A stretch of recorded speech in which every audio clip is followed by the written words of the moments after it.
Hi people, welcome to another video on the channel, and yes, Nottingham Forest transfer rumour roundup, the weekly thing.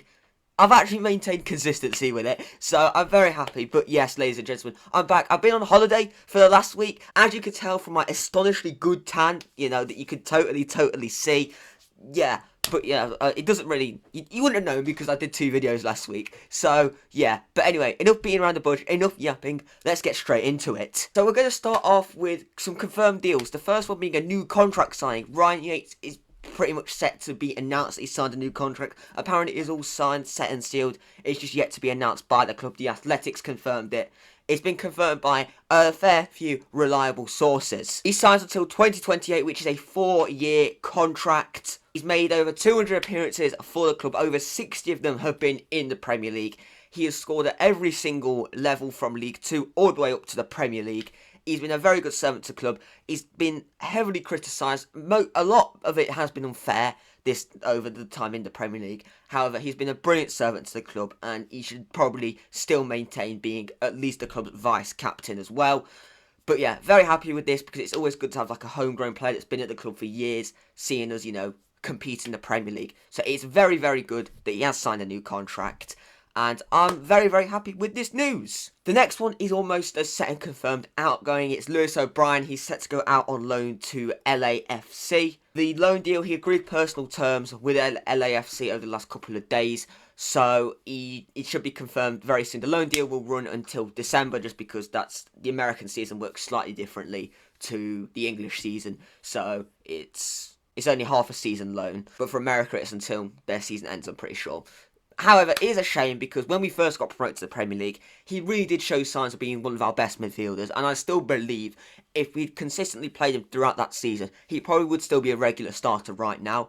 But for whatever reason, we haven't got a Scooby why though.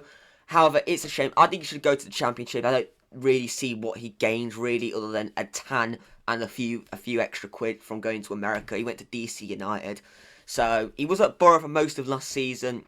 So it is a shame because I do think he's a really, really good player. I think he's a Premier League standard midfielder. But I don't know what has happened in the last 18 months at Forest. But it's kind of gone tits up for him, which is a shame because I do think he's a really good player. But yeah, he looks set to go to LAFC. Right, looking at the rumours now, we are kickstarting things with SOSA, is I think how you pronounce his name. He's a 24-year-old winger who is currently playing out for CA Talares in Argentina. Last season he made 21 appearances, bagging 7 goals and getting 6 assists, very well balanced. He's also a Paraguayan international, making 14 caps, including scoring a goal as well at international level. In terms of what his sort of style is, I think he seems a bit different to Hudson-Odoi and Elanga. Despite playing in the same sort of positions, it seems to be a lot more his goals are scored inside the box compared to outside the box like Hudson-Odoi. So it's a different dynamic, which is good because you don't want 2 or 3 of the same winger because then it just gets easier to read. Say Hudson-Odoi or Langa isn't working, you got the perfect substitution, or vice versa. He will cost us about 15 million quid, which for his numbers and that, I don't think is terrible. However, you know, if he doesn't go well, we have potentially wasted 15 million quid. But he's 24. Got a bit of time to develop before he really reaches his prime, which I'd see at about 26 for players. And overall, I think he could be a very, very good signing. Again, not going to lie to you, compilation videos is what we're basing this off here, and stats. I'm not a big viewer of the Argentina First Division, not going to lie to you all. So yeah, he's a bit of an unknown in terms of not played in the Premier League, obviously.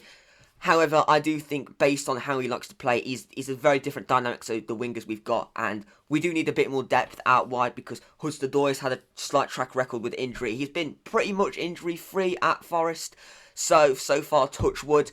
But also Elanga, if one of those gets injured, we don't really have many other options other than putting Gibbs White maybe out wide. So it's good that we're looking to bring in another winger and another winger that brings a different dynamic compared to Hudson-Odoi or Elanga. The next player is a bit of a random one. Aaron Ramsdale fell out of favour at Arsenal over the last year or so, and it looks like he's going to want to try and pursue regular football. Now, he's been linked with a fair few clubs. However, in the last 48 hours, the rumours to Forest have really ramped up. Which, again, if we hadn't just signed Carlos Miguel from Brazil, then I would be all over this signing. It seems like a Dean Henderson sort of signing.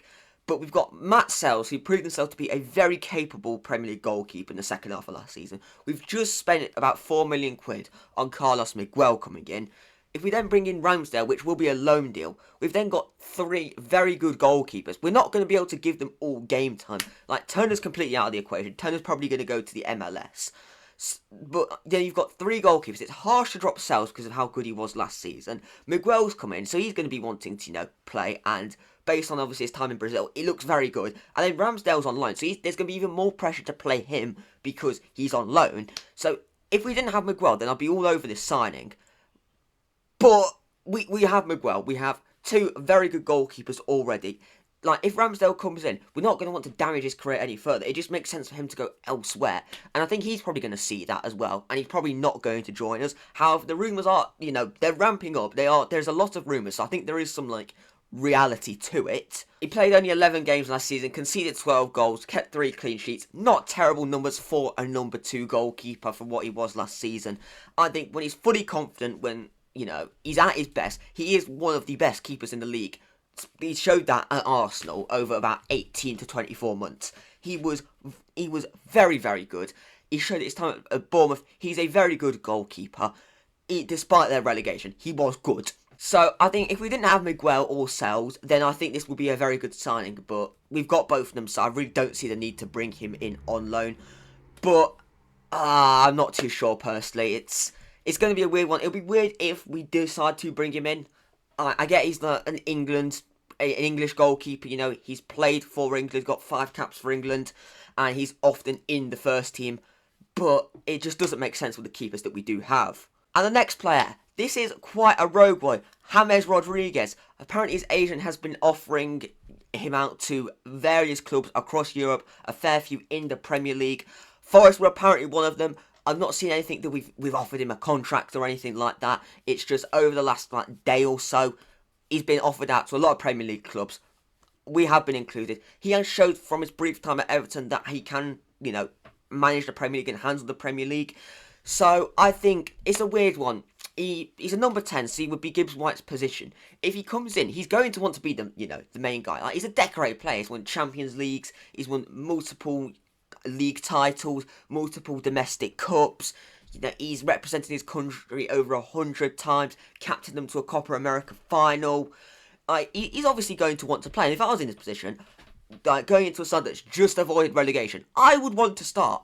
But we've got Gibbs White, who's made that number 10 position his own, and it's going to be ridiculously hard to outpip him. But apparently Villa have made contract offers. I feel like it's more likely to go to Villa because they've got Champions League football. However, we've been offered to him, so it's a transfer rumour. He's currently playing for Sao Paulo. There's a year left on his contract. His value is about 5 million, so I imagine we would have to pay something within that region to bring him over from Brazil. I mean, he's had a bit of a stop-start season because he had a slight muscle injury and also the Copa America. For Sao Paulo, he made 8 appearances, 1 goal, 1 assist. It's not terrible, but then if you look at his numbers at Copa America, scored 1, assisted 6 at Copa America, got Colombia to the final, only losing out to Argentina. So he will be very, very good. However, it's a case of, will we be able to fit him in? He can play on the wing. That's what he does for his country quite a lot as well. And we are clearly in the market for a winger. It also is going to depend heavily on wages as well. He's going to want a fair few quid. He's a very decorated player. So it'll be a difficult one to see if we can integrate him and get him on a fair wage. However, I think if I was him, he's probably more likely to go to Villa just because they've got Champions League football. They're competing right at the top of the Premier League now. I can't see him going to Villa personally. And the final rumour is someone who I've actually covered before. Slovenian centre-half who I've covered before.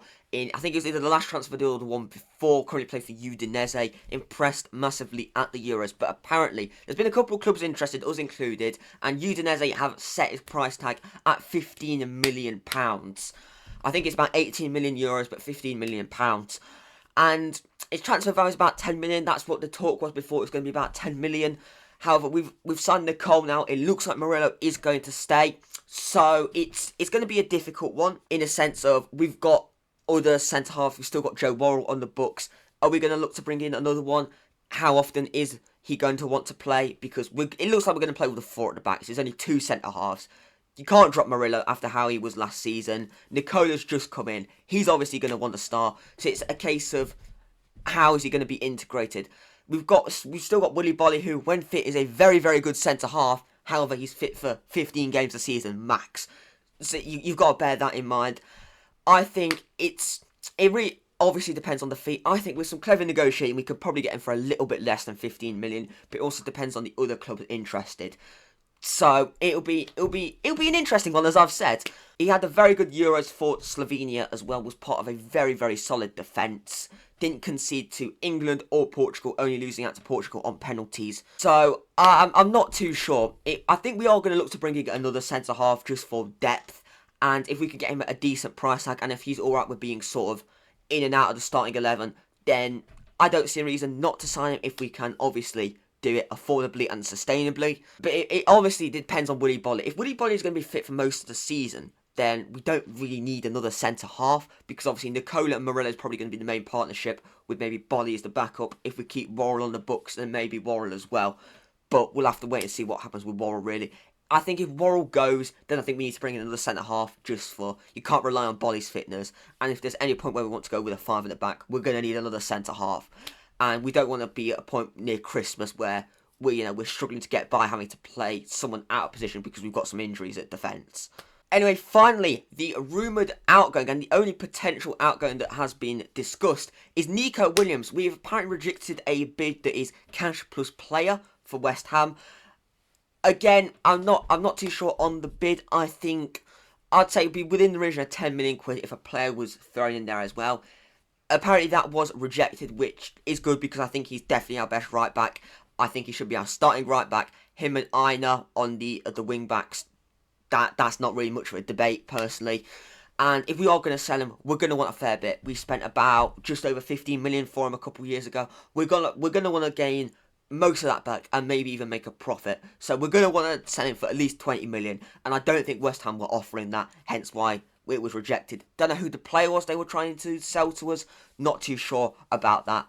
But that's all that was said. A cash plus player bid was rejected by us about just over a day ago now. So yeah, I'm very happy that this has been rejected.